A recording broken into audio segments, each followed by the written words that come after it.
The storm rolled in long before anyone noticed it. At the edge of the quiet coastal town of Marrow Bay stood an old lighthouse, its white paint chipped, its lantern room rusted from decades of salt and wind. Most people forgot it existed, but one person hadn't. Elara Quinn, the last lantern keeper. Elara wasn't old, though the job usually belonged to someone who was. She had inherited the role from her grandfather, who used to say, "Some lights aren't meant to guide ships, they're meant to guide people." She never fully understood what he meant until the night the storm arrived. It began with a strange hum in the air, like the ocean itself was whispering warnings. Elara felt it before she heard it. She was repairing a broken railing when the sky flickered. Not lightning, but something softer, almost like the glow of a lantern being lit far above the clouds. Then the wind hit. Marrow Bay was used to storms, but this one felt different. The waves rose unnaturally fast, slamming against the cliffs with a force that made the lighthouse tremble. Elara rushed inside, climbing the spiral staircase 2 steps at a time. She reached the lantern room and froze. The lantern, the massive glass and brass heart of the lighthouse, was glowing on its own. She hadn't lit it. Her grandfather had always told her the lantern was older than the lighthouse itself. "It's not a machine," he'd say. "It's a promise." She used to laugh at that. But tonight the lantern pulsed like a heartbeat. Outside, the storm intensified. The sky tore open with streaks of silver light, and the ocean churned like something beneath it was rising. Elara grabbed the railing as the lighthouse shook again. She looked out across the water and saw a ship, a small one, barely visible between the monstrous waves. Its lights flickered desperately. She didn't think, she acted. Elara ran to the lantern controls, trying to stabilize the beam, but the lantern didn't respond to her hands. Instead, it brightened on its own, casting a golden path across the violent sea. The beam didn't behave like normal light. It curved, bending through the storm like it was alive. The ship followed it, but the storm wasn't done. A massive wave rose behind the vessel, tall enough to swallow it whole. Elara felt her chest tighten. She pressed her palm against the lantern's warm glass. "Please," she whispered. The lantern flared. A shockwave of golden light burst outward,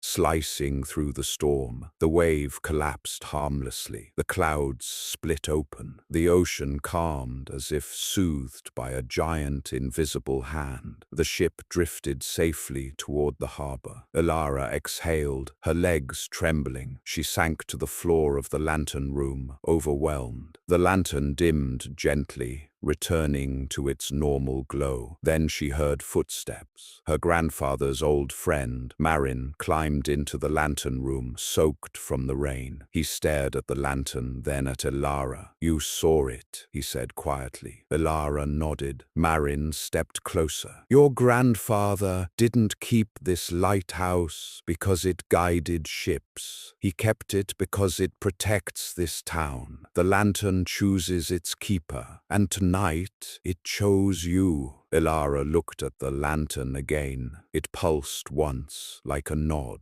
Outside, the storm clouds drifted away, revealing a sky full of stars. Elara stood, feeling something new settle inside her. Not fear, not confusion, but purpose. She placed her hand on the lantern one more time. "I won't let it down," she said. Marin smiled. "Then Marrow Bay is safe." And from that night on, whenever storms approached, natural or otherwise, the people of Marrow Bay slept soundly, knowing their lantern keeper was watching, and the lantern, ancient and alive, watched with her.